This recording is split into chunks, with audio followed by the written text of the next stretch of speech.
करण्यासाठी म्हणून आम्हाला संधी दिली आहे, त्याबद्दल सर्व सेवेकऱ्यांचे, पदाधिकाऱ्यांचे, येथील रहिवाशांचे आभार मानतो. तुम्हा जमलेल्या सर्व भजन रसिकांना नमस्कार करतो आणि तुमच्या सगळ्यांच्या आशीर्वादानं आणि स्वामींच्या आशीर्वादानं कार्यक्रमाला सुरुवात करतो. जय हिंद, जय महाराष्ट्र.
तपोवनादिगमन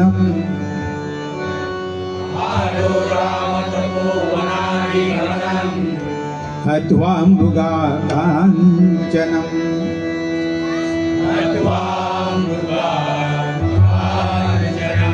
वैदेहरणं जटायुमरणं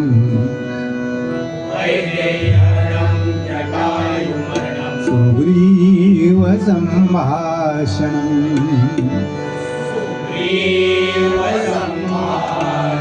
वाली निर्दलनं समुद्रतरणं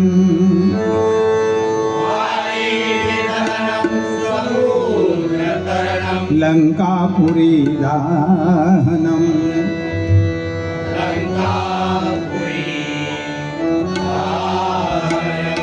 पश्चात् रावण कुंभकर्ण हननम्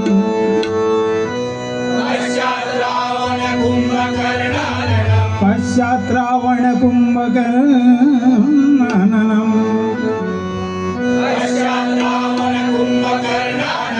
एतद्विरामायणम्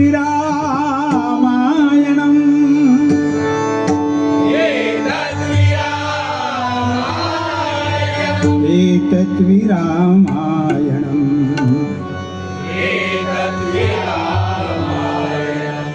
एतद्विरामायणम्. जय जय स्वामी समर्थ.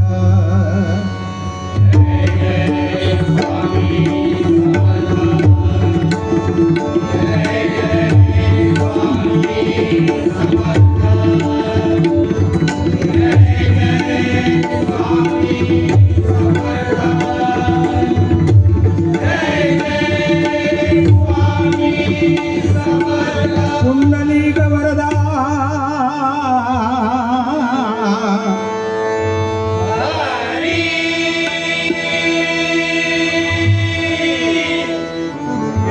श्री पंढरीनाथ, श्री मांडेश्वर, श्री गोपाळ कृष्ण, श्री कुणकेश्वर, श्री भांडुपेश्वर, आई जुगाई, विठला देवी, पावना देवी, नवला देवी, हरी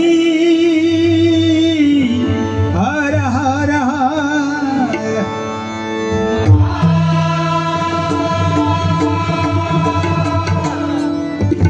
श्री स्वामी समर्थ. कैलासवासी राजाराम सावंत, कैलासवासी दयाळ, कैलासवासी सीताराम तिर्लोटकर, सुप्रसिद्ध भजनकार गुरुवर्य रामदास कासले, कैलासवासी परशुराम पांचाळ,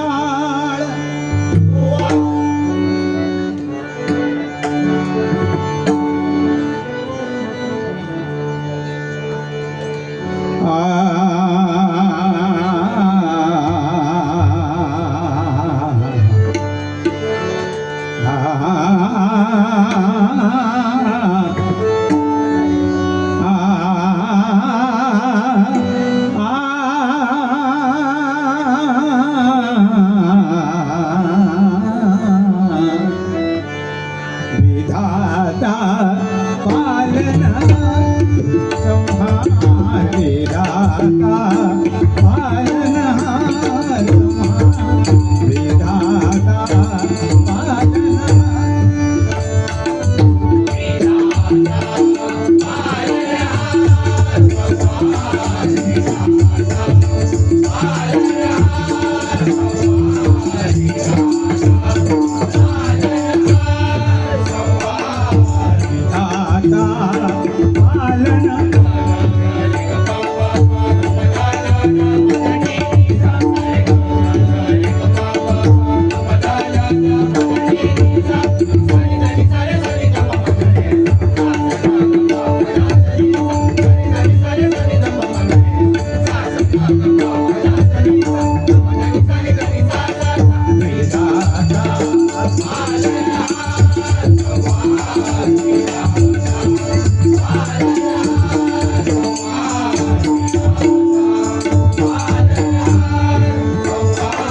विधाता पालन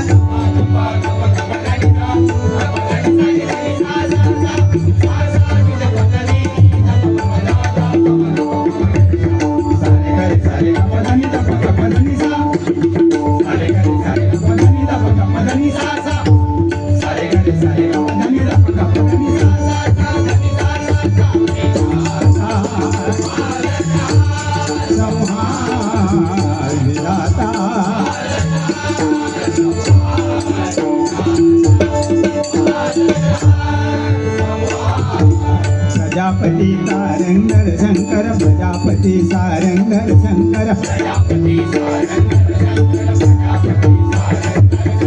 प्रजापति सारंगर शंकर प्रजापति सारंगर शंकर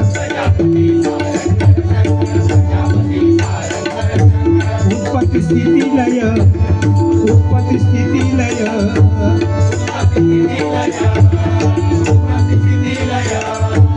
ब्रह्मलोक वैकुंठ कैलास हेची त्यांचे घर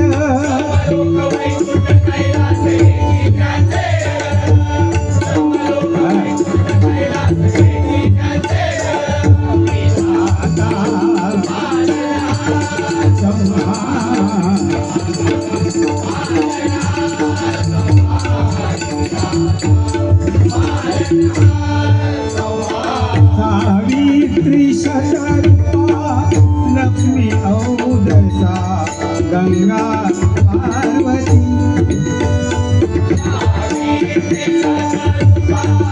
लक्ष्मी औदसा गंगा पार्वती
नारद एकविरा सगन गणपती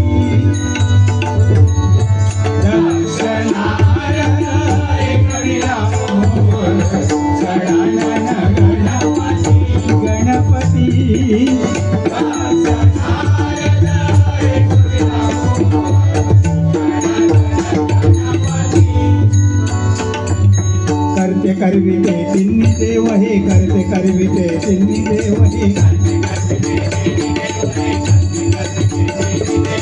करते करविते तिन्ही देव हे हरिहर हरेश्वर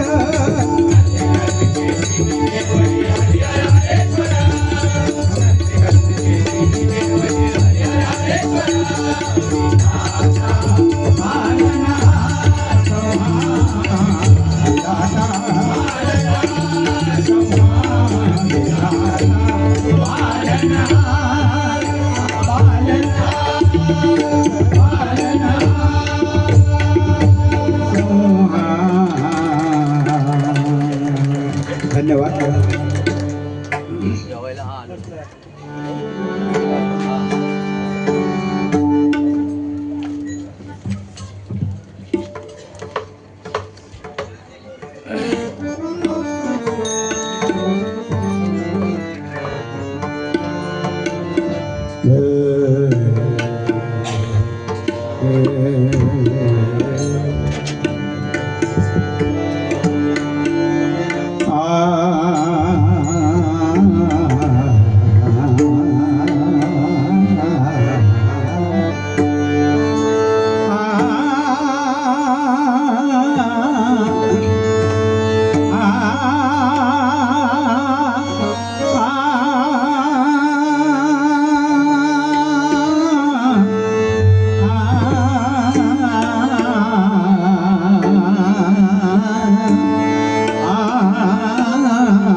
करकटे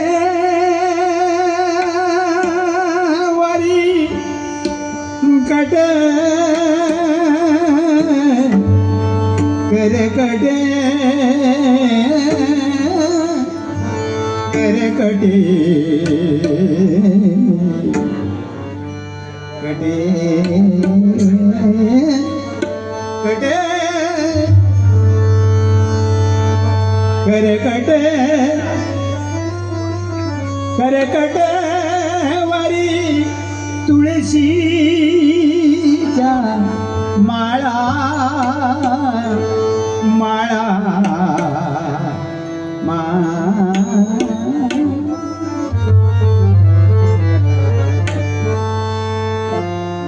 ठेविले चरण ठेविले चरण ठेविले चरण दोन्ही विटेवरी ऐसे रूप डोळा ऐसे रूप डोळा हरी ऐसे रूप डोळा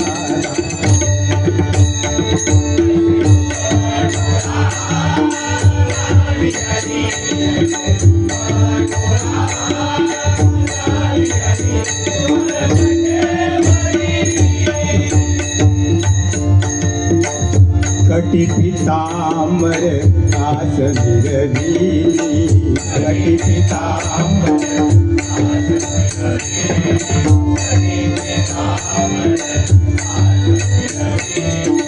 दाखवी वैदी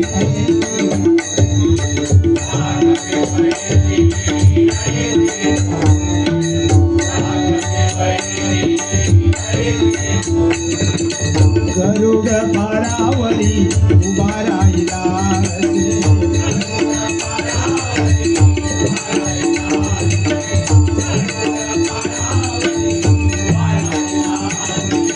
दाखवी मानसी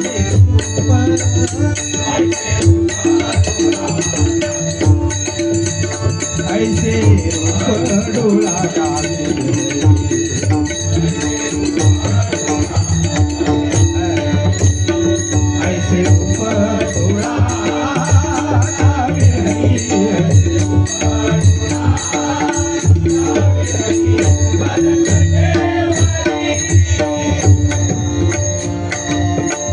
झुरोनी पांढरा हो पायाचा झुरोनी पांढरा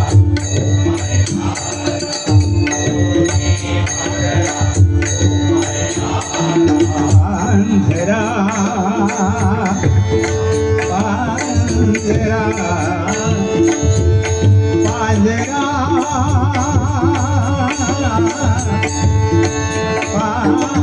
पांजरा पांजरा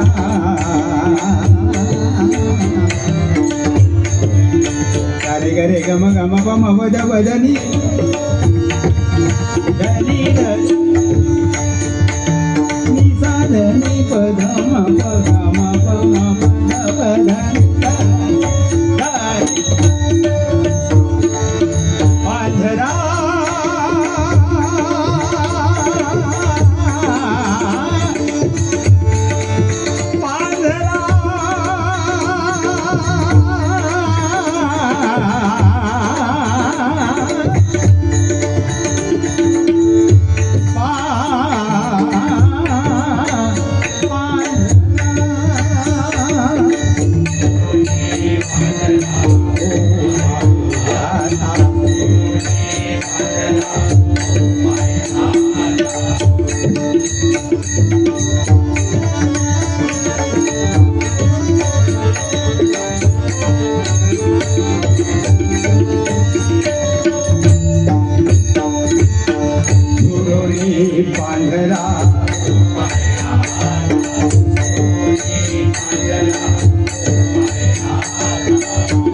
पंढरीनाथा भेटावया हे पंढरीनाथा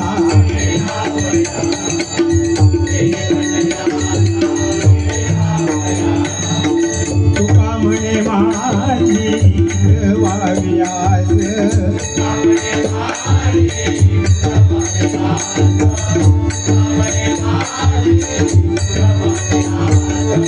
विनंती उदास करू नये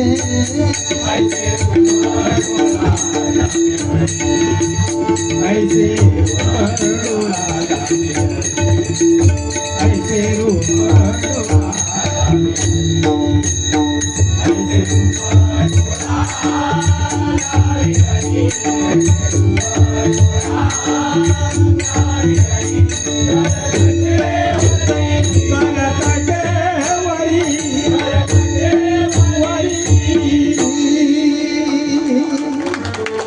धन्यवाद.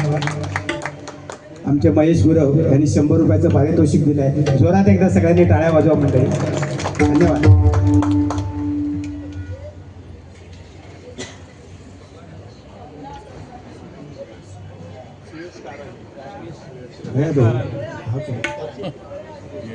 तसेच आमचे लाडके बुवा सुयश काराणे यांच्याकडून 200 रुपयाचं पारितोषिक आलं आहे. त्यांच्यासाठी सुद्धा एकदा जोरात टाळ्या वाजवा मंडळी. धन्यवाद. आमचे परममित्र साहेब आमचे आले आहेत. 500 रुपयाचं पारितोषिक दिलं आहे. दरवेळी ते कुठेही भजन असू देत येतात.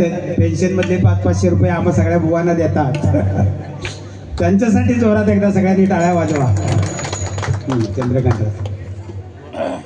त्याचप्रमाणे दुर्वा नंदकुमार परब यांच्याकडूनही 200 रुपयाचं पारितोषिक आलंय.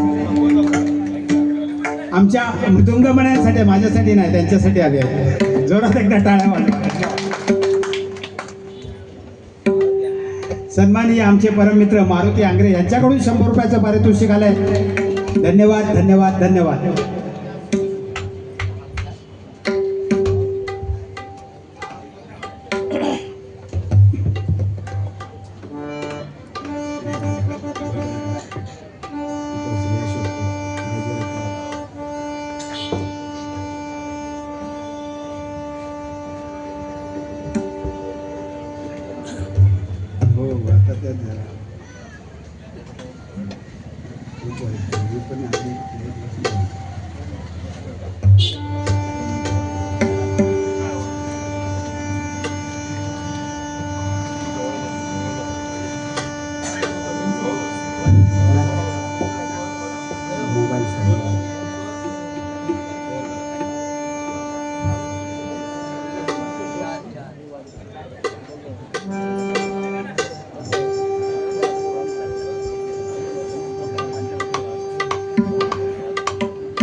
गजर आहे.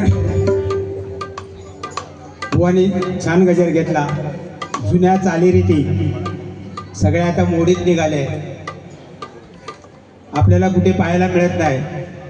पांगुळ बैल नाही, सकाळी तो वासुदेव येतात तो नाही येत, बराच काय काय सगळं आपण हरवून बसलो.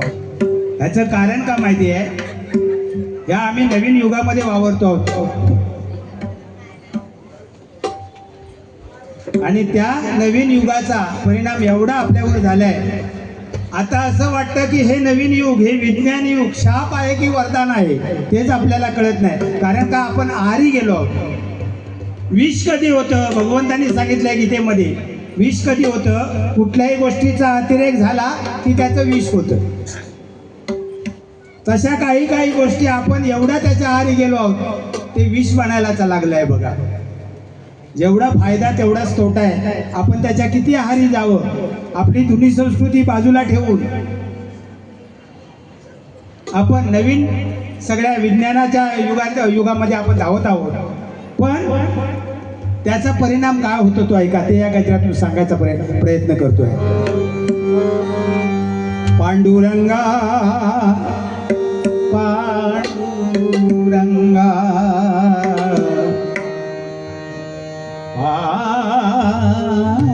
पांडुरंगा पांडुरंगा. मोबाईलने सगळ्यात जास्त आपण कशाच्या आहारी गेलो सध्या? तर मोबाईलच्या आहारी.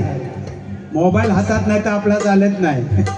पांगुळ बैल बुवा ह्याच्यात हा मोबाईलमध्ये, वासुदेव पण हा, चिवकाऊ जो घास तो सुद्धा ह्या सगळ्या ह्याच्यात आता. म्हणून कोण तसदी घेत नाही. ऐका, पांडुरंगा मोबाईलने केला मानव नंगा. पांडुरंगा मोबाईलने केला मानव नंगा. पांडुरंगा मोबाईलने केला मानव.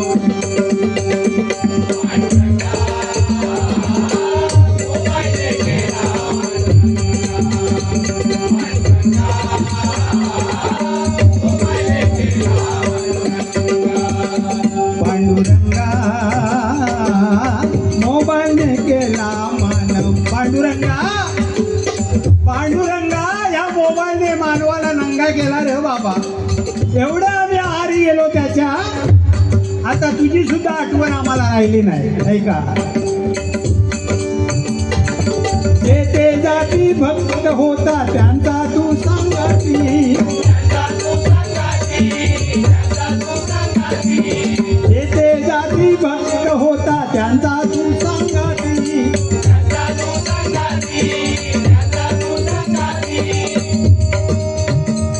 आता देव झाला बाबा. आतापर्यंत तुझा भक्त ज्या ज्या ठिकाणी जात होता तू त्यांच्या पाठीशी होतास. तुझं नामस्मरण त्याच्या मुखामध्ये होतं, तुझी मूर्ती त्याच्या हृदयामध्ये होती. पण आता तुझा भक्त जिथे जातो तिथे त्याच्या हातामध्ये काय असतं? कोणाला देव मानतो तो?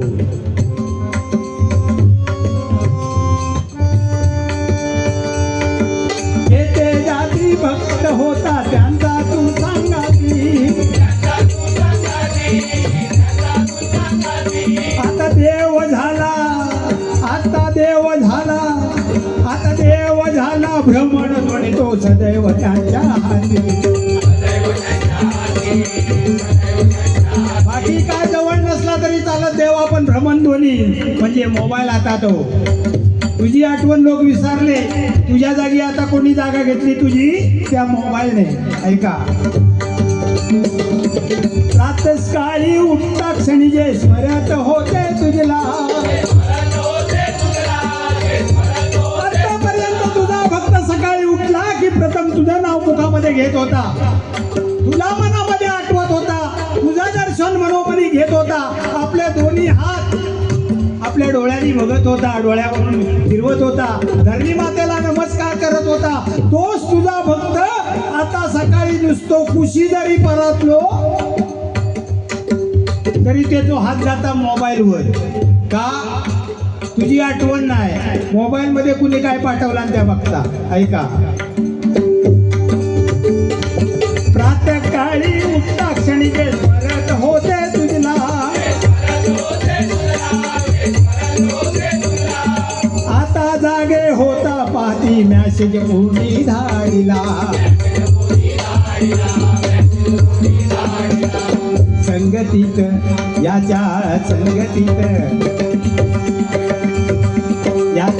संगतीत मानव झाला गुंगा याच्या संगतीत मानव झाला गुंगा मोबाईल केला पांडुरंगा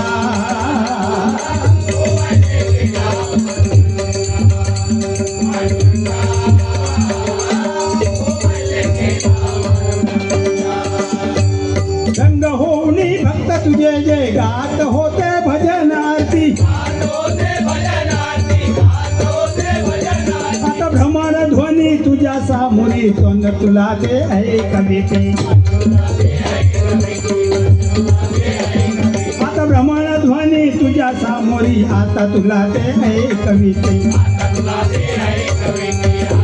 तुझ्या भजन भक्त पांडुरंगा तुझा भक्त नामस्मरणामध्ये तल्लीन नसलेला भजनामध्ये तल्लीन नसलेला तुझ्या समोर बसून तासन तास भजन गात होता तुझं नामस्मरण करत होता गणपतीच्या वेळी रात्रभर भजन करत होता तोच तुझा भक्त आता आरती सुद्धा वाजवू का टाळी वाजवीत नाही समोर मोबाईल ठेवणार कोणाचा भजन हवा मुनगेकर बुवांचा दाबल्याने बटन केला हरियाण बुवा हवे गणपतीक विचारते मग त्या भजन ऐकवणार उगाच म्हणते आमका तसदी नको 10 वाजले की आमका झोपू बरा म्हणजे सगळी सोय झाली आहे बघा ऐका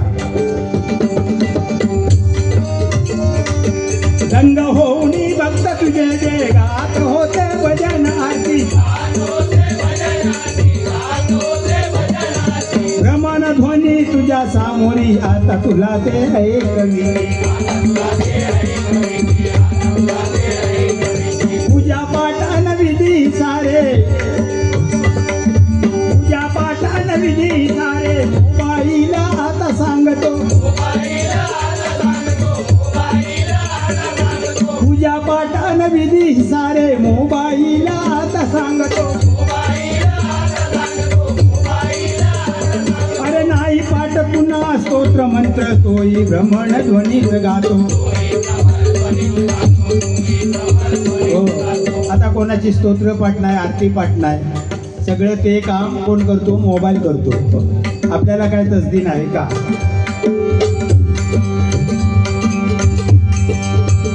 मकरंद भूलवी जैसा भुंगा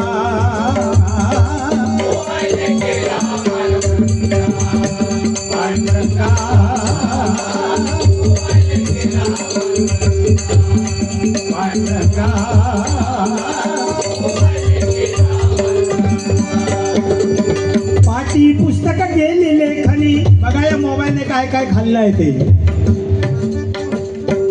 नुसतो पांगुळ बैल नाही खाल्ला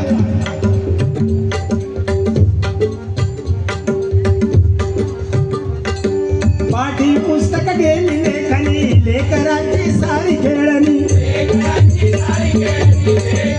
हो पाठी ना पुस्तक ना आता सगळं मोबाईलवर अभ्यास चालतो बघा हातात कोणाच्या पाठी नाही दिसत पुस्तक फक्त गरजेपुरतं वही गरजेपुरती बाकी सगळ्या मोबाईलवर गुरुजी सुद्धा काय अभ्यास पाठवतात होमवर्क तो सुद्धा मोबाईलवर त्याच्यामुळे काय झाला आता बापसाचा मोबाईल बापसापेक्षा जास्त वेळ पोरांकडे असता नाही तर त्याला दुसरं घेऊन देऊचो लागतं अशी सध्या परिस्थिती झाली आहे म्हणजे शिक्षण व्यवस्था सुद्धा याच्यावर पोरांची खेळणी गेली आजपर्यंत मुलं काय करत होते मैदानी खेळ खेळत होते लगोरी विटी दांडू आता काही दिसता कोण खेळताना पोरगो आता खेळत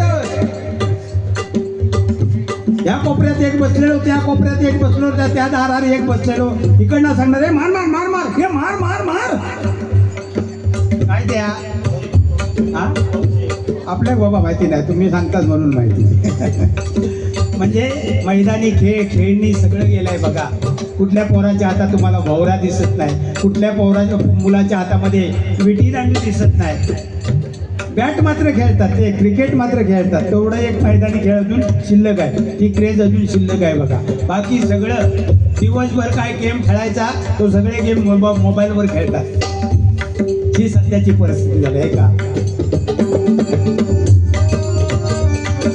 पाठी पुस्तक गेली लेखनी लेकरांची सारी खेळणी, टीव्ही रेडिओ घड्याळ गेले, टीव्ही रेडिओ घड्याळ गेले, आता एकला भ्रमणध्वनी.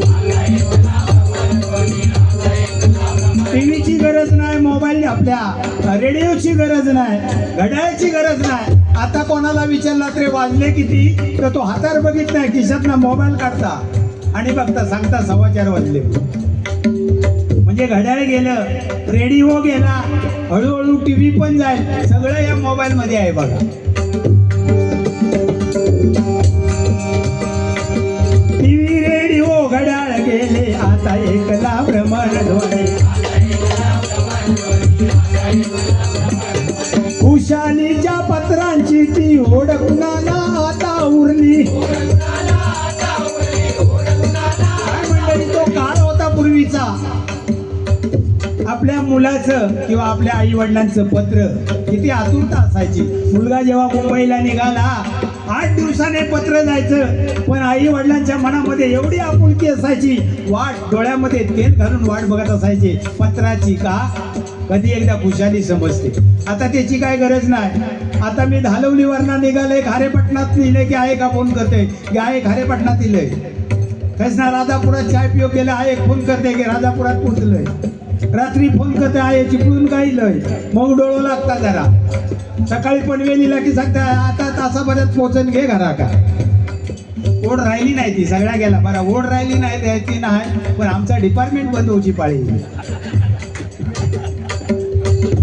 मी आपलं रिटायर झालंय, माझा काही काळजी नाही हो, पण बाकीच्यांचा काय असू दे. कारण का आता ते ना आता पटकन मेसेज पाठवतात आणि सांगतात. या मेसेजवरनं एक गंमत सांगतोय, झालेली घडलेली गंमत. हा विनोद नाही, म्हणजे सत्य घडलेली घटना. या मेसेजची काय गडबड, एक आमच्या गावाकडची एक बाई मुंबई गेली, चांगली शिकलेली होती. नवरो विचारो गावात, ती पण गावात. ती म्हणाली मी आता मुंबईत जाऊन थोडे दिवस काम करते, आणि ती मुंबई गेली आणि काम शोधला. मुंबई गेल्याबरोबर काम बिम मिळाला, राहूची सोय झाली. ताबडतोब गोवा का मेसेज पाठवला, गोवा मेसेज पाठवला. चुकून तो मेसेज दुसऱ्या का फॉरवर्ड झाला. काय झाला, ज्याका फॉरवर्ड झालो त्याची बायको मेलेली होती. तो अग्निबिग्नी देऊन येऊन आपलं अग्निबिग्नी देऊन आंघोळी करून बसलो होतो, आणि सहज आपलं मोबाईल हातात, काय मोबाईलची सवय झाला, मोबाईल उचलला आणि मेसेज वाचूक सुरुवात केला. तर तिचा मेसेज ह्या काय लिहिलो, काय लिहिलेला तिनं मेसेजमध्ये, तुमच्याकडून निघाले ते मी सुखरूप पोचले, माझी इथे कामाची व्यवस्था झाली आहे, राहायची पण व्यवस्था झाली, अगदी 2च दिवसात तुम्हाला बोलवून घेते. त्या काय एवढं घाम फुटलो, परत आंघोळी करूची लागली. म्हणजे अशी या मेसेजची भानगड आहे बघा. विनोद म्हणून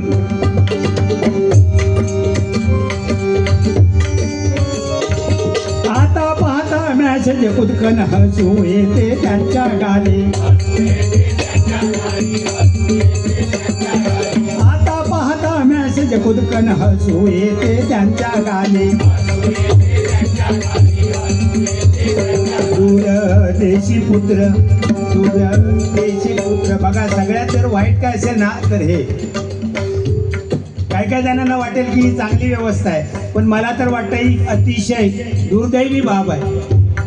हल्ली ज्यांची मुलं तिकडे फॉरेनला आहेत ना, आणि समजा जर एखाद्याचे आई वडील गेले, म्हातारो जर गचाकलो आणि कुणी फोन केला त्या का, अरे बाबा काय करूचा, ठेवचा की तू येतस की, तो तिकडनं सांगता काय गरज नाही, खै नेता सोडली का, मी व्हिडिओ कॉल करते, माका काय करतास त्या दाखवा. पाणी पाजताना पण तिकडनं व्हिडिओ कॉल मधला बघताना तिकडनं पाणी पाजता म्हाताऱ्यांना. म्हणजे ही सगळ्यात दुर्दैवी बाब आहे हो. आई वडील ह्या मुलांना एवढं मोठं करतात, रक्ताचं पाणी करून त्यांना शून्य करतात, फॉरेनला पाठवतात का, आपल्या मुलांचा चांगला उद्धार व्हावा. आणि ती मुलं आई वडिलांच्या प्रेताला सुद्धा येत नाहीत. ह्याच्यासारखी यांची दुर्दैव काय. आणि तो चान्स ह्याचा घेतात मोबाईलचा, मोबाईलवरती व्हिडिओ कॉल करून. हल्ली पॅकेज इला शेजारी पाजारी नाही इले तरी चालतं, तिकडनं त्यांना फोन केला ना त्या कंपनी का 12 दिवसाचा पॅकेज 2 लाख रुपये त्यांना पैसे पाठवले की सगळ्या करून मोकळे होतं. वर्ष श्राद्धाचा पॅकेज वेगळा आहे. एवढी आता सध्या फॉरवर्ड झालेल्या आहोत आपण बघा. म्हणून म्हणतो मंडळी आहे का दूर देशी पुत्र माझी पित्या गंगा दूर देशी पुत्र माझी पित्या गंगा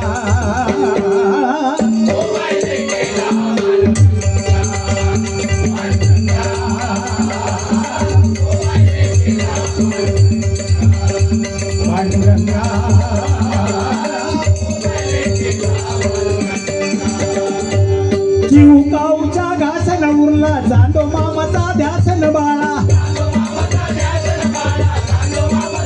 पूर्वी बाळ रडायला लागलं खात नसलं तर आई काय करायची मायेने त्याला कडेवर घ्यायची अंगणभर फिरवायची हा खा बाळा काऊ चिवूचा घास हा खा काऊचा घास तो बघ चांदो मामा.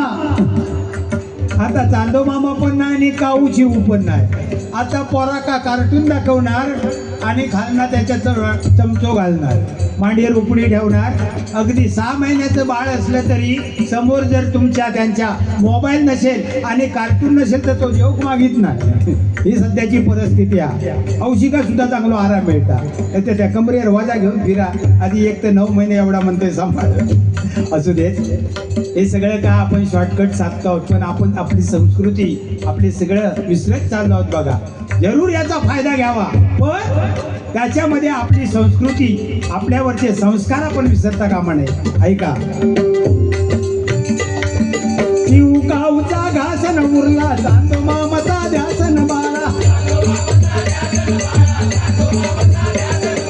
आता दाऊनी कार्टून म्हणती आता दाऊनी कार्टून म्हणती आता दाऊनी कार्टून म्हणती देव देव रे लडी वाळा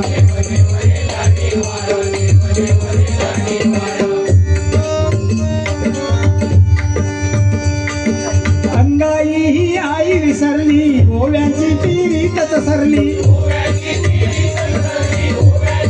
आता कुठल्या आईला अंगाई येत नाही बघा ओव्या येत नाहीत त्या सगळ्या मोबाईलवर असतात. वर पोरगो रडोक लागलो की त्या का बडबड गीत ऐकून लावून देणार तो ऐकता आणि शांत होता. अंगाई आई विसरली ओव्यांची तिरीतच सरली बडबड गीते ऐकवून त्या थोपटुनी बाळानी दवीती कसा बाळही करी तसे रंगा केला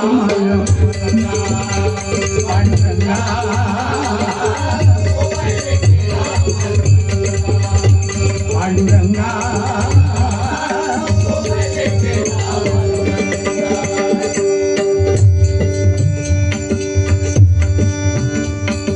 कोणी कुणाशी येते बोलना कुटुंबात संवाद चालेना.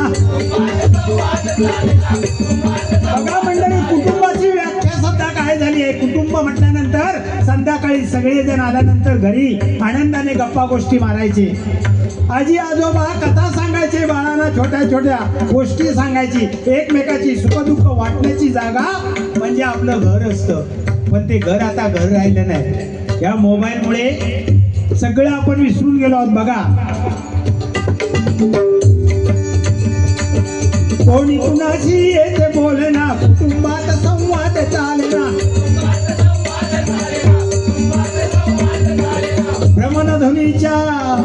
भ्रमणध्वनीच्या नादे येते किंमत उरली नाना जाना. घराला इना घर पण उरले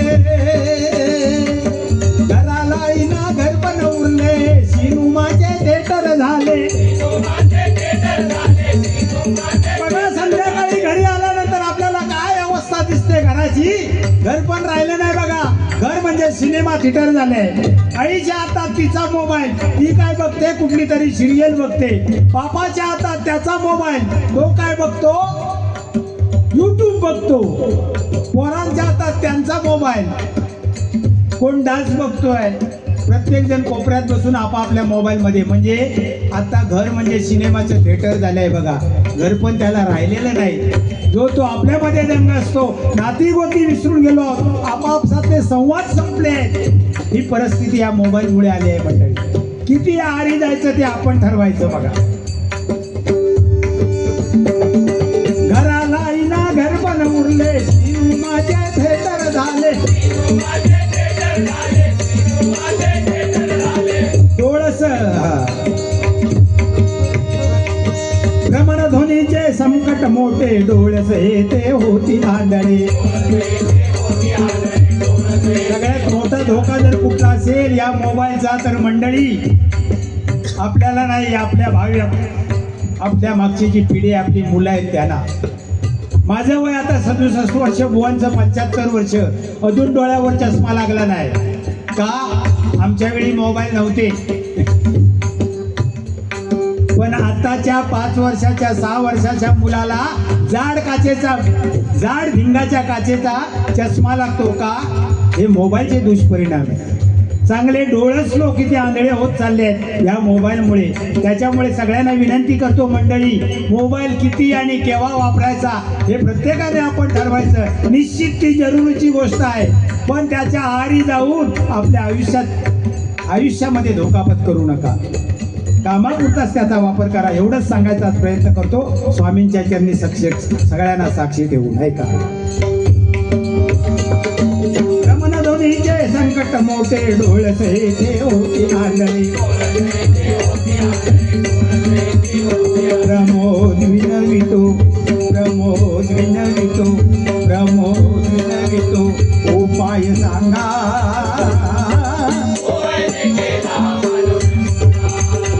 पांडुरंगा उपाय केला पांडुरंगा, पांडुरंगा.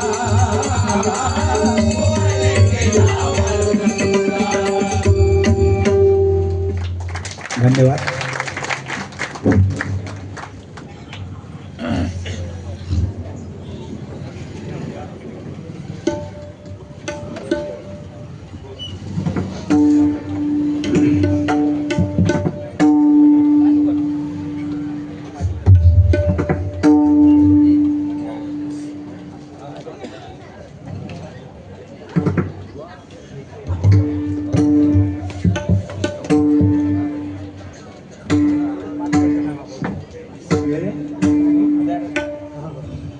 आमचे शिष्य संतोष भोगले बुवा याच्याकडून 500 रुपयाचं पारितोषिक आहे. जोरात एकदा मंडळी सगळ्यांनी टाळ्या वाजवा.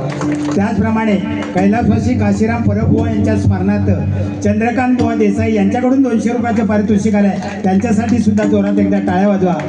कैलासवासी काशीराम बुवा परब आमचं पंचरत्नापैकी एक रत्न, त्यांच्या आत्म्याला चिरशांती लाभो अशी पांडुरंगाच्या चरणी प्रार्थना करतो. तनश्री सुनील खांदारे यांच्याकडून 100 रुपयाचं पारितोषिक आलंय. धन्यवाद, धन्यवाद, धन्यवाद. दीपक साळसकर बुवा आणि अजित केळशी बुवा यांच्याकडून 200 रुपयाचं पारितोषिक आलंय. जोरात एकदा सगळ्यांसाठी टाळ्या वाजवा. धन्यवाद, धन्यवाद, धन्यवाद. श्री स्वामी समर्थ, जय जय स्वामी समर्थ. श्री स्वामी समर्थ, जय जय स्वामी समर्थ.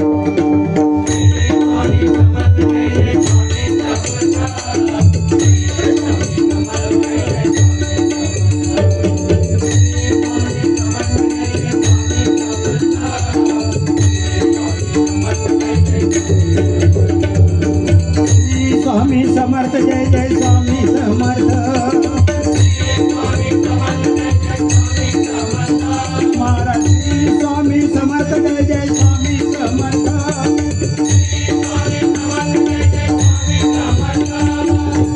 स्वामी समर्थ, जय जय स्वामी समर्थ.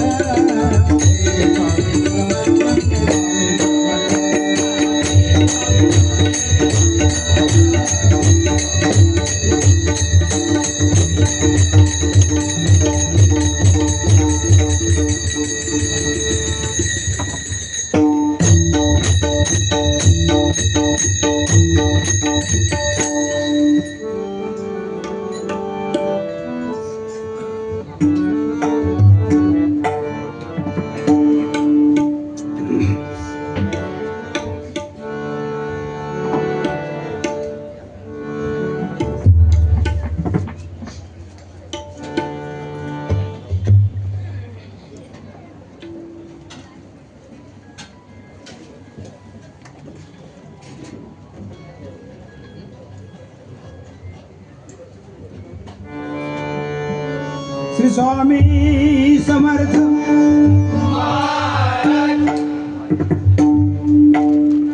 एक स्वामींचं पद गातो अभंगाच्या जागी.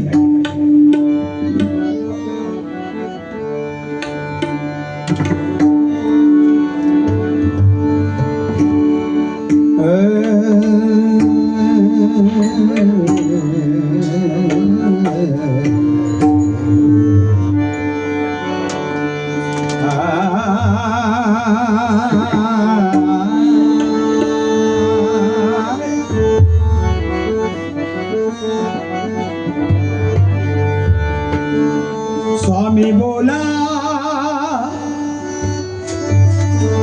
स्वामी बोला, स्वामी बोला,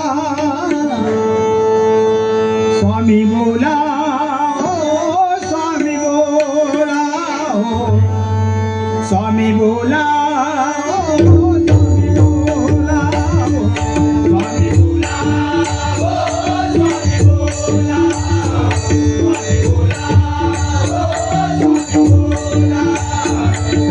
स्वामी समर्थ बोला, स्वामी समर्थ बोला.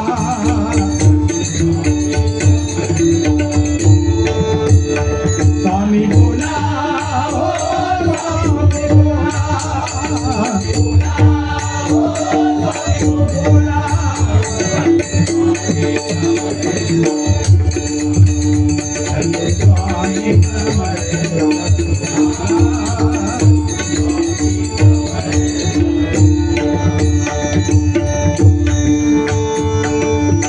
समर्थ हे नाम तारक हे थोर, समर्थ हे नाम तारक हे थोर,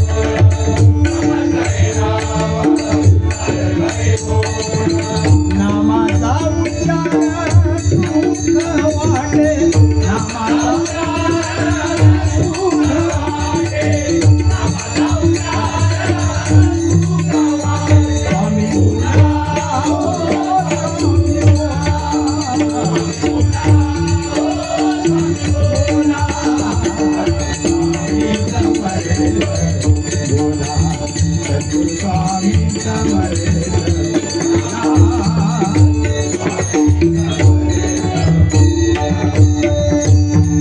आनंदाचा सोहळा स्वामीचे भजन, आनंदाचा सोहळा,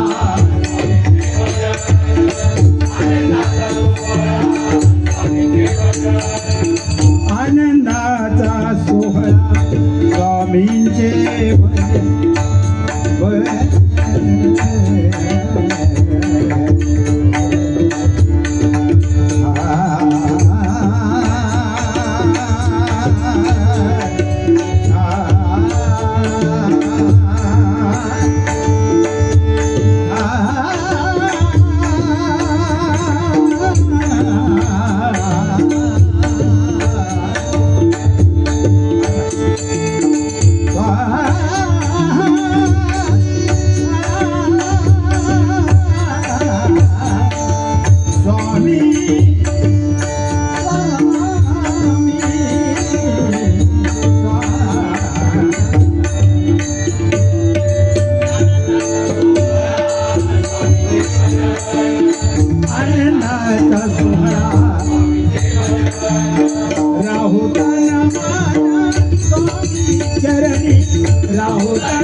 स्वामी समर्थ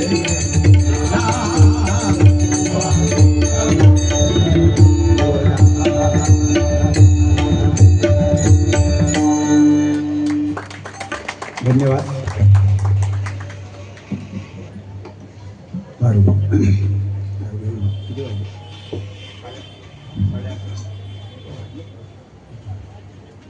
चालेल की आठवू गावात आरूढ छोटस घ्यायला सांगितलंय. आता ज्यांनी भजन ठरवलं नाही ते म्हणतात म्हणजे घेऊ का तर सुपारी देऊचे ना असू दे, कारण सध्या टायमिंगचा प्रॉब्लेम आहे म्हणून. आणि आम्ही पण हल्ली बरेच दिवस भारूड बोललो नाही. आमका हल्ली कोण बोलवीत नाही. पारंपरिकवाल्यांका कमी भजन आहे, 20-20वाल्यांका जास्त आहेत. काय चुकलं मागलं तर सांभाळून घ्या. थोडक्यात भारूड घ्यायचा प्रयत्न करतोय.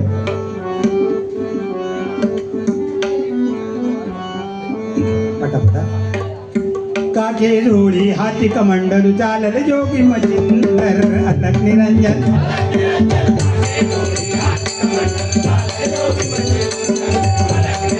अलग निरंजन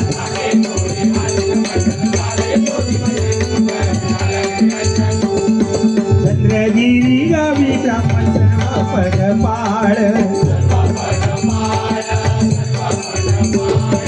कर्मट मोठा आचार धर्म चुकला ना कधी काळ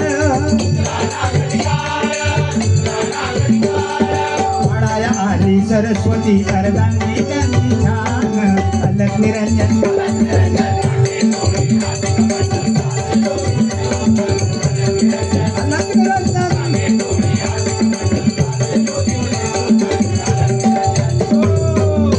अलग निरंजन अलग निरंजन. स्वामी मच्छिंद्रनाथ फिरत फिरत फिरत फिरत चंद्रगिरी गावामध्ये आले. सर्वपत्पाळ ब्राह्मणाच्या घरी आले. आता त्यांची पत्नी सरस्वती पाहिल्याबरोबर बाहेर आली. त्यांना बसायला आसन दिलं. साष्टांग दंडवत घातला. दुःखाचं कारण सांगितलं. त्या योगिनी काय केलं, मच्छिंद्रनाथ योगिनी झोळीतून विभूती काढली आणि तिच्या हातावर ठेवली आणि सांगितली, बाई रात्री झोपलीस की विभूती घे. बाई म्हणते, हा रात्री झोपल्यावर कशी घेऊ? अगं बाई रात्री झोपताना घे, तुला तेजस्वी असं बाळ होईल, सूर्यनारायणासारखं तुला बाळ होईल, जगामध्ये कीर्ती होईल त्याची. 12 वर्षाने मी येईन तेव्हा तुझं बाळ मला दाखव.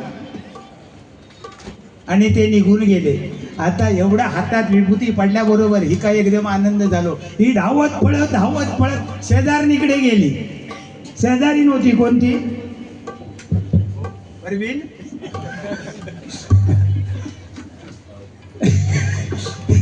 सावतीन शेजारणीकडे गेले आणि तिला सांगताय, गा आमच्या घरी बाबा आलेलं, बाबा मला त्यांनी विभूती दिली, आता मी आई होणार, आमचं हे बाबा होणार. ती म्हणते, अगं येडी का खुळी? हा शेजारणीचा असाच असता. आपली लाईट गेली की आधी बाहेर जाऊन बघता, बाजूची हाकी गेली ती, सगळ्यांची गेलेली असती तर ती का बरा वाटता. तसा बघा ही म्हणता गेली आणि म्हणते, अगं काय तू काय येडी आहे? अगं ह्या भोंदूंच्या नादी लागू नको, हे पोचलेले लोक असतात. काय म्हणते बघा, अगं भोंदू असती साधू, हे भोंदू असती साधू, त्यांच्या नादी लागू नको. भोंदू असती साधू, त्यांच्या नादी लागू नको. विभूती नाही तर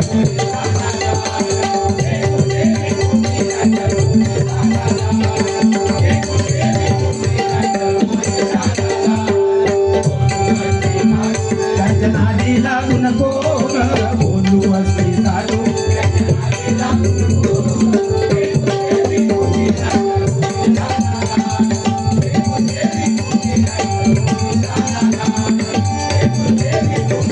विभूती फेकून द्या, नाही तर मनाला दानाला होईल तुझी.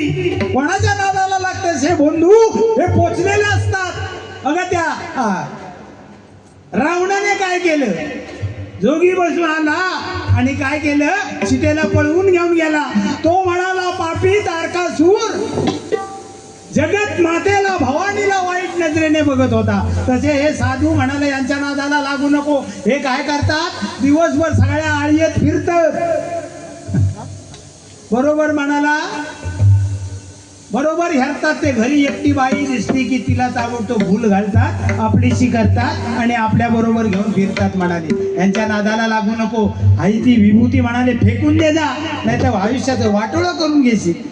तिलाही एकदम घाम फुटला. धावत पळत घरी आली. बाजूला शेणाची गायरी होती, तिच्यात ती विभूती फेकून दिली आणि मग त्याच्यावरती कायम शेणाच्या टोपल्या टाकत राहिली. कधी रेड्याचं शान, कधी बैलाचं शान, कधी पाड्याचं शान, कधी म्हशीचं शान. हा मोठा ढीग झाला. 12 वर्षानंतर स्वामींना आठवण झाली. मच्छिंद्रनाथांना म्हणाले बाळाला बघायला जायचं. आले आणि तिला काय म्हणताय, अलक निरंजन, अलक निरंजन, अलक निरंजन,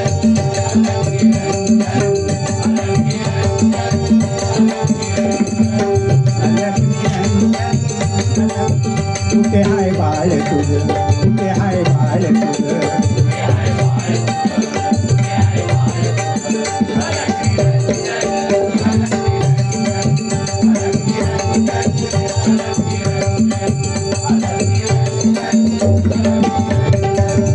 विभूतीने होती पोर.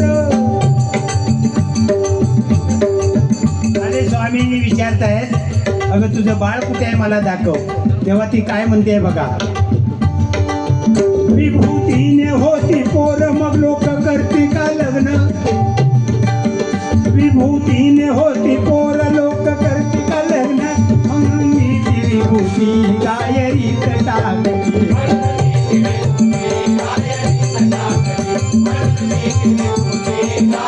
अगं काय म्हणतेस कपाळ करंट्या, मी दिलेली विभूती तू गायरीत टाकलीस. अगं वांजोटी होतीस, वांजोटी राशील. वंशाचा दिवा तुझ्या कुळात कधी पेटणार नाही. काय म्हणतायत बघा, होतीस वांजोटी, अगं होतीस वांजोटी, राशील वांजोटी. वंशाचा दिवा लागणार ना तुझ्या कुळी.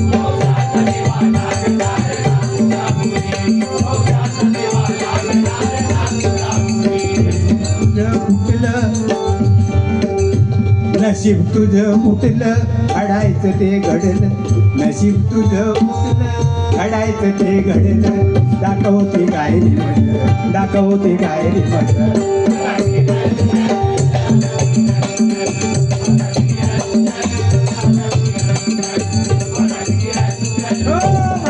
तुझं नशीब फुटलं, आता मला ती गायरी तरी दाखव. तिने नेऊन ती गायरी दाखवली, जिच्यामध्ये विभूती तिने फेकून दिली. हा मोठा शेणाचा ढीग. त्यांनी तो बाजूला केला आणि आतला जो बाळ होता त्याला हाक मारली. कशी हाक मारली बघा, प्रतापवंता, प्रतापवंता, हरिनारायणा, सूर्यसुता गोरखनाथा, गायरीतून बाहेर ये, बोलावी तुझा हमचिंत.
सूर्यसुता बाहेर हे म्हटल्याबरोबर एकदम तेजस्वी बाळ ते बाहेर आलं. 12 वर्षाचं ते बाळ पाहिल्याबरोबर आईला मोह झाला. धावत धावत गेली आणि त्या पोराला म्हणते, र पोरा माझ्या जवळ ये, माझ्या जवळ ये, र बाळा माझ्याकडे ये. तो म्हणतो आता तुला माझी आठवण झाली. अगं 12 वर्ष माझ्या अंगावरती शेणाच्या टोपल्या टाकत होतीस, तेव्हा कुठं गेली होती तुझी माया? मी तुझं बाळ नाही, तू माझी आई नाही. आजपासून माझं सर्व काही हे कोण? मच्छिंद्रनाथ. हेच माझे गुरु, हेच माझे पिता, हीच माझी माता, असं म्हणून तिला झिडकारून ते चालायला लागले.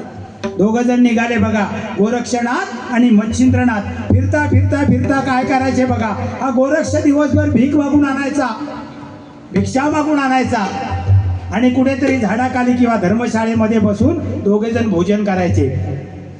असंच एकदा भोजन करता करता करता करता तो गोरक्ष एका गावामध्ये गेला. त्या ठिकाणी एका ब्राह्मणाच्या घरी श्राद्धाचं कार्य चालू होतं. कसलं? श्राद्धाचं. हा म्हणाला इथे हाय जेवणाची व्यवस्था.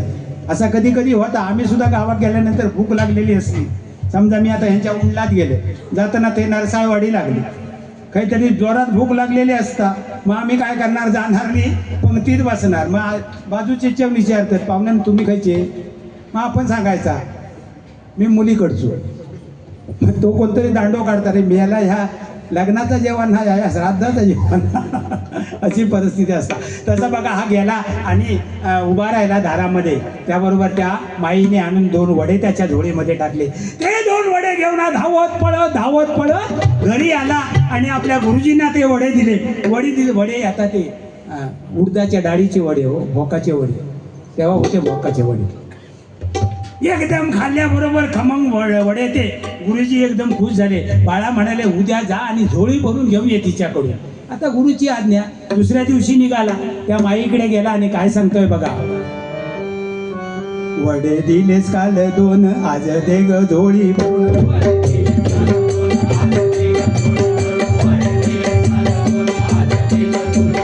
गुरु होतील समाधान, वरदान.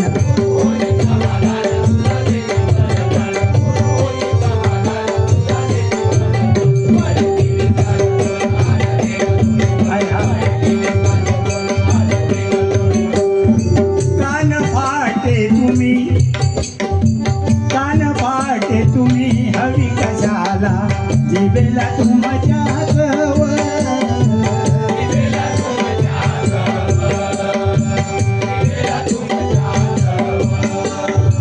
उरलं सुरलं देतील लोक, जोडीत पडेल ते खाव.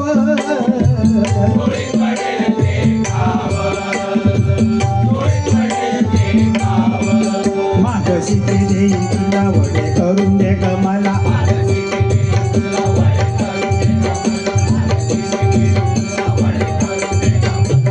शिवाय जाणार नाही, जीव देईन तुझ्या पायी.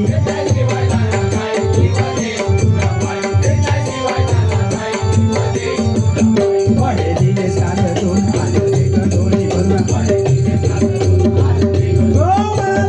माई काल मला तू 2 वडे दिले, माझे गुरु एवढे प्रसन्न झाले, आज त्यांनी मला पुन्हा तुझ्याकडे पाठवले, मला झोळी भरून वडे दे. ही म्हणते काय रे तुमच्या तोंडाला चव, कान फाटे तुम्ही झोळी घेऊन फिरणारे. अरे म्हणाला कोण कोण तुमच्या झोळीमध्ये घालील? ते म्हणाला गप गुपान खायचं, तुमच्या जिभेला चव हवी कशाला? तो म्हणाला काय नाही, तू जर मला वडे दिले नाहीत तर मी तुझ्या उमऱ्यावरती म्हणाला डोकं आपटून जीव देईन, कारण माझ्या गुरुजींची आज्ञा आहे. अरे म्हणाला काय ही तुझी गुरु आज्ञा? हा, हे गुरुवरचं प्रेम की तुझ्या पोटाची सोय? बरं हरकत नाही, मी मागन ते तू देशील. तो म्हणाला, ती म्हणते मी मागन ते तू देशील. तो म्हणता अगं माय मागून तरी बघ, मागून तरी बघ. काय मागितलं बघा तिने, काय रे? अरे हट्ट तुझा, अरे हट्ट तुझा हा जगा वेगळा, अरे हट्ट तुझा हा जगा वेगळा, दिशी तू भोळा. हट्ट तुझा हा जगा वेगळा, दिशी तू भोळा.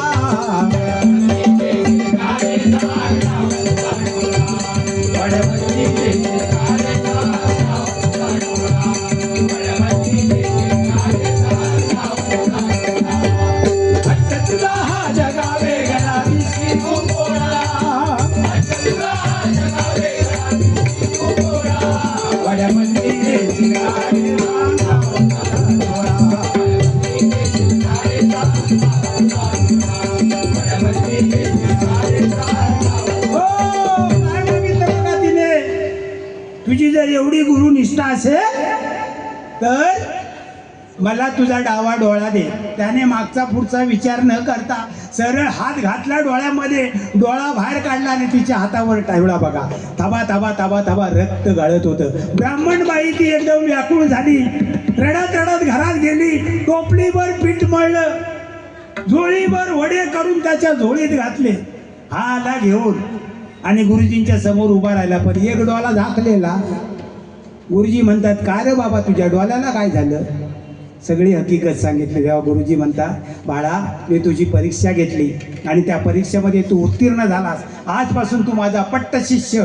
गोरक्षनाथ झाले मच्छिंद्रनाथांचे पट्ट शिष्य.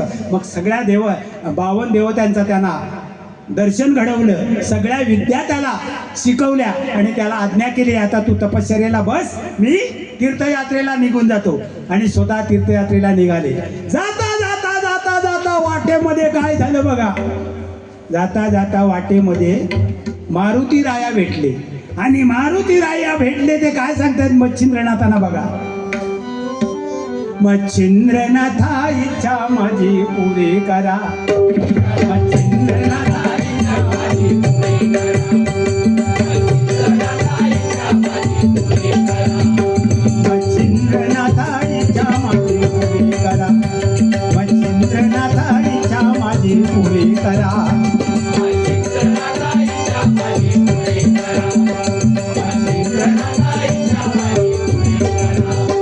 श्रीराजात जाऊन मैनाकिनीचा काय सांगतायत बघा. कोण सांगतायत? मारुती राया. कोणाला सांगतायत? मच्छिंद्रनाथांना. माझी इच्छा पुरी करा. काय इच्छा पूर्ण करा? श्रीराज्यामध्ये जा आणि त्या मैनाकिनीचा संग करा. काय म्हणतात बघा.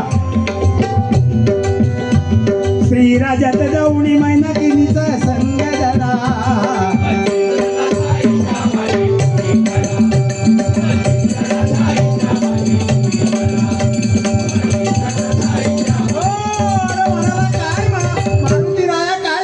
काय म्हणाले सांगू, मी तसं वचन दिलंय.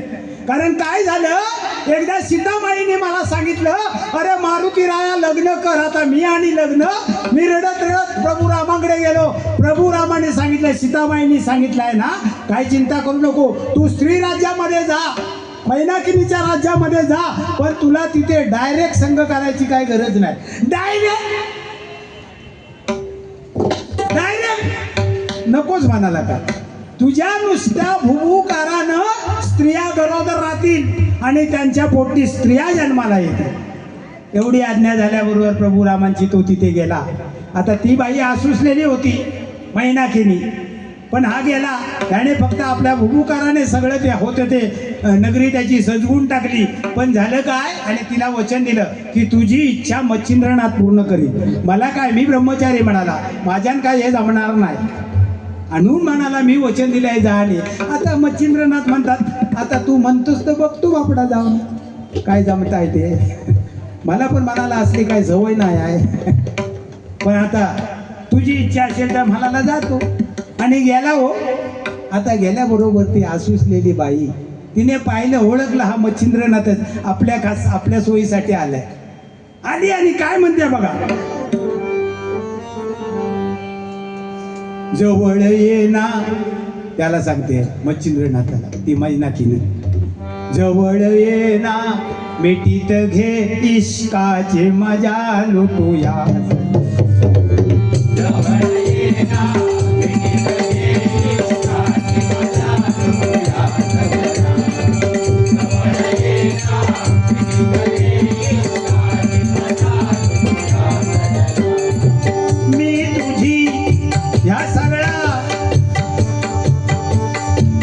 मी तुझी या सगळ्या, तुझा काय व्हायला नको त्या मागून घे.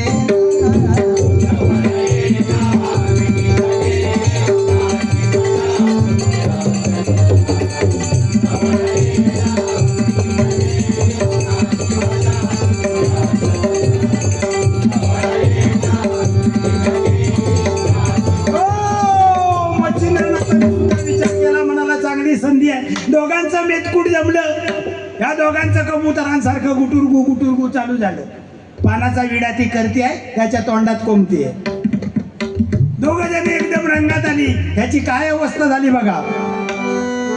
पान विडा खाई मचिंदर, पान विडा खाई मचिंदर, पान औषधाची लाल लाल लाल, पान औषधाची लाल लाल लाल, ओठावर होई. पान विडा खाऊन खाऊन मच्छिंद्राचं तोंड एकदम लाल झालंय बघा. पुढे काय झालं. ओठावर होई वर्षाव चुंबनांचा,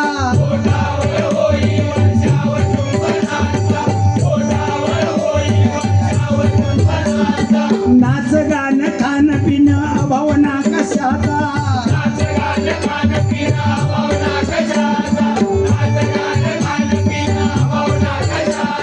झाला जसा बुवा झाला जसा, झाला जसा पोपट पिंजऱ्यातला, इष्टाचा सुकाळ वागण बेकार.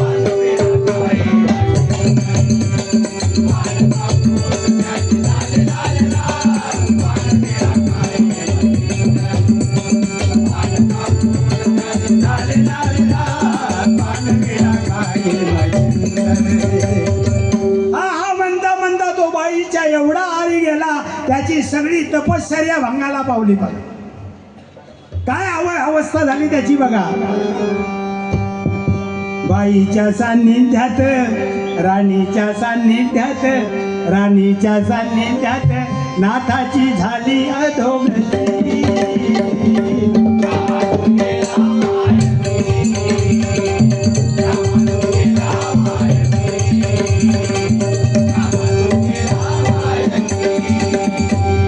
दुनिया बनाने वाले क्या तेरे मन में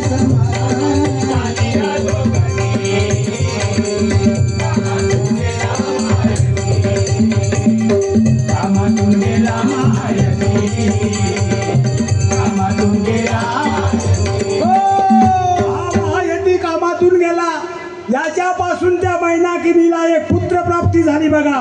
त्याचं नाव ठेवलं मीननाथ. मच्छिंद्रनाथ, गोरक्षनाथ आणि हा मीननाथ.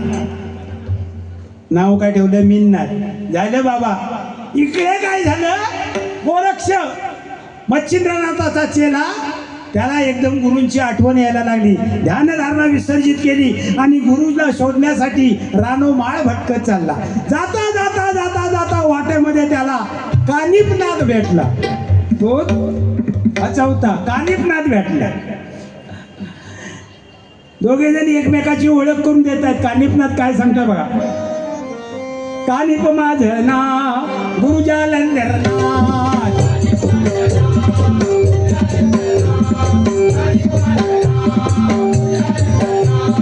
गुरु हा देव मानणे आम्ही करतो त्याला प्रणाम.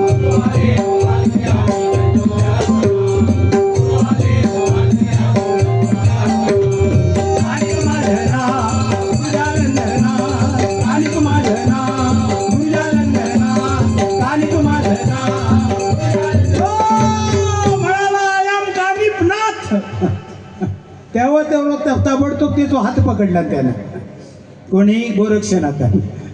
अरे म्हणालो कानिपनाथ, तू कानिपनाथ. म्हणाला माझे गुरु जालंधरनाथ. त्याने सांगितलं मी सुद्धा गोरक्षनाथ, माझे गुरुजी मच्छिंद्रनाथ. अरे काय म्हणाला सांगतोय तुझ्या गुरुचं मोठेपण. कोण म्हणतोय. कानिपनाथ म्हणतोय. अरे काय सांगतोस तुझ्या गुरुचं मोठेपण. तो कुठे आहे तुला माहिती आहे. त्या मैनाकिनीच्या प्रेमात अडकलाय. नुसतं प्रेमातच नाही, त्या मैनाकिनीला ह्याच्यापासून एक पोर झालंय. आता तुझा गुरु काय बाहेर येत नाही. त्याने पण सांगितले रे तुझा गुरु कुठे साधा आहे. तुझा गुरु सुद्धा वड्याच्या निधीमध्ये त्याला गाडून ठेवलाय.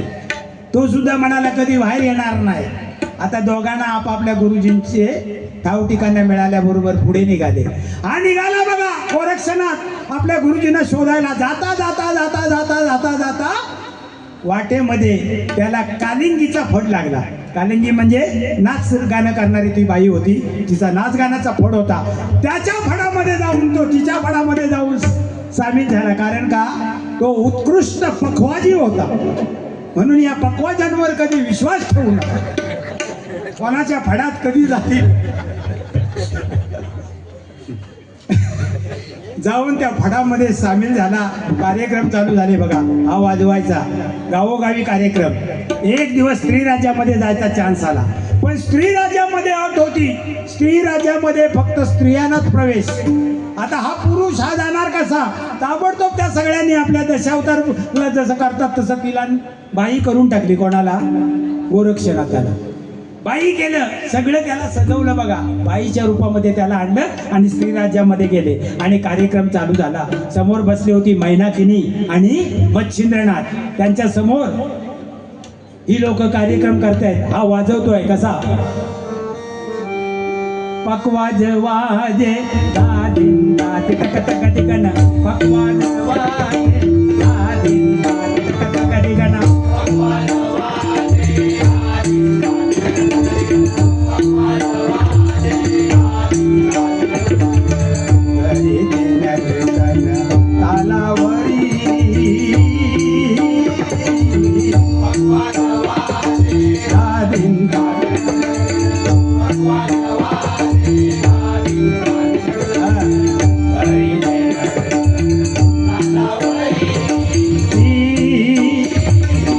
पकवाज कालिंदी सवे नाचती बाया.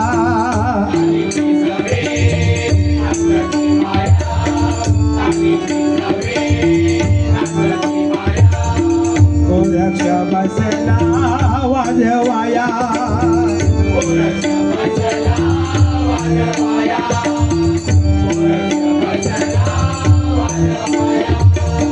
पक्वाज मधुनी निघती बोल.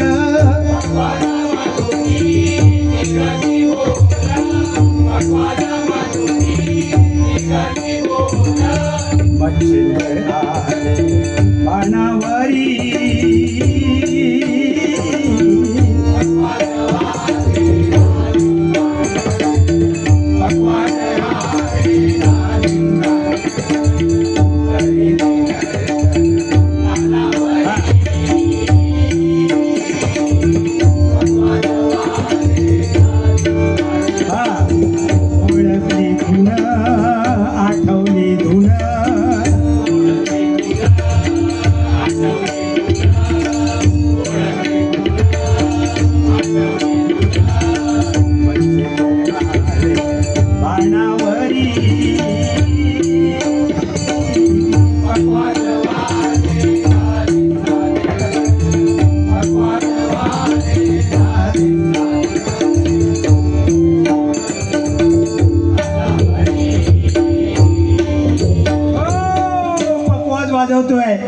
आणि पकवाजामधून बोल निघाले.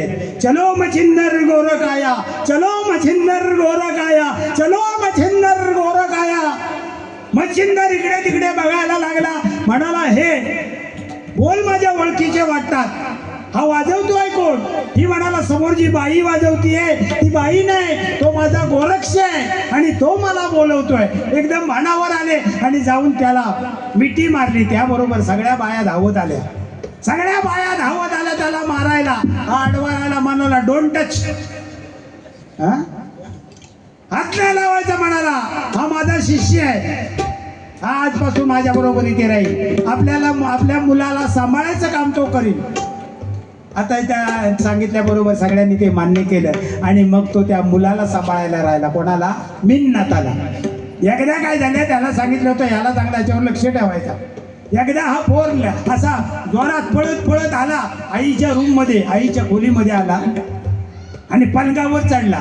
हातामध्ये त्याच्या असा पोट आवळून होता. हो जोरात कळ आलेली त्याला. त्याने ओळखलं. म्हणाला हो पोरा काहीतरी करू नको, घाण करू नको, घाण करू नको, आई मारी. पण तो तसा ऐकणार. एकदम जोरात लागला उड्या मारायला. हा काय सांगतोय?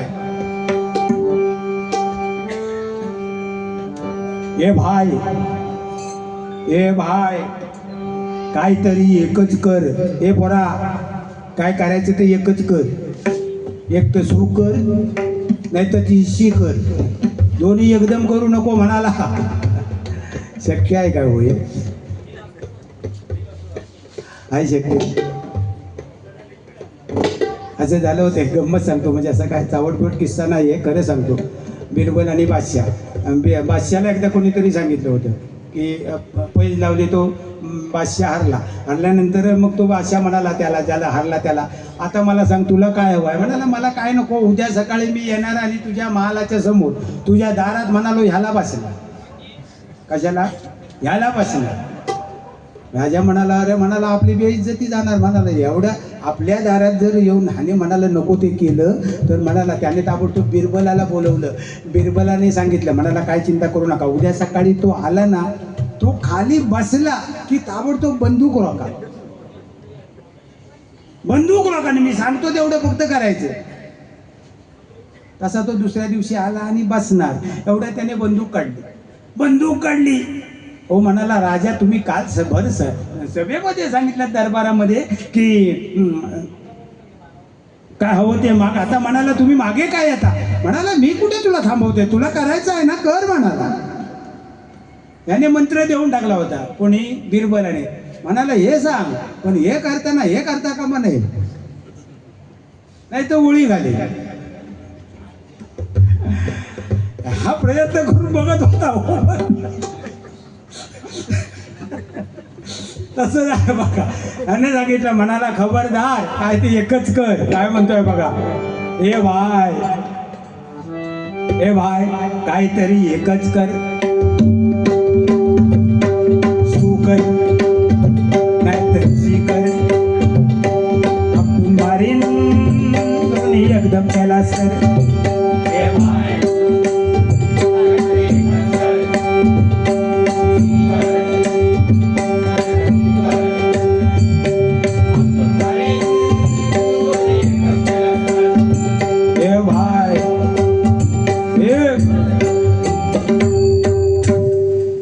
पोराला सांगितलं, पोर ऐकणार काय होतं. जोरात कळ आली, दोन्ही एकदम करून मोकळा झाला.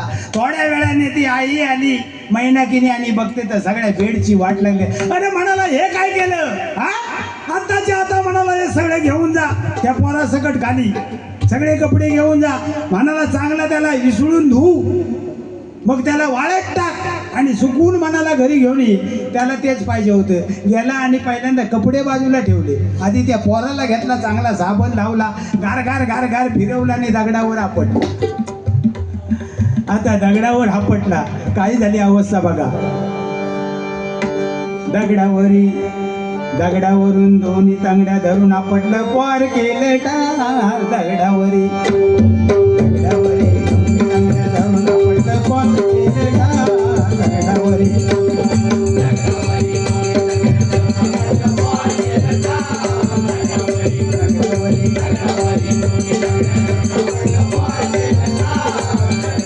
दगडावरी दगडावरी पोराला तर आपटलं, पोर स्विच ऑफ झालं बघा. त्याला वाळत टाकला, मग सगळे कपडे धुतले आणि घरी आला. आई आली, ती मैनाकीनी म्हणाले माझं बाळ कुठे आहे? म्हणाला तुम्ही सांगितलं ना त्याला चांगला धू आणि वाळत घाल म्हणून. त्याला म्हणाला चांगला आपटला, चांगला धुतला, वाळत घातलाय म्हणाला. आता त्याबरोबर ती म्हणते, अरे चांडाळा केलंस काय? तू माझ्या पोराला ठार मारलं, माझं पोर आत्ताच्या आत्ता जिवंत करून दे. त्यांनी सांगितलं हरकत नाही, तुझं पोर जर तुला जिवंत हवं असेल तर माझी सुद्धा एक अट आहे. माझ्या गुरुला तो तुझ्या पासामध्ये अडकवलंय, त्याला मुक्त कर, त्याला घेऊन मी जातो, तुझ्या बाळाला मी जिवंत करतो. शेवटी आई ती आपल्या बाळासाठी तिने मच्छिंद्रनाथाला आपल्या पाशातून मुक्त केलं. त्याने त्या बाळाला जिवंत केलं आणि पुन्हा मच्छिंद्रनाथ आणि गोरक्षनाथ पुढच्या तीर्थयात्रेला निघून गेले आणि आमचं भारूड इथे संपलं. काके जोडी हाती कमंडलू चालले जोगी अलग निरंजन. काके जोडी हाती कमंडलू अलग निरंजन.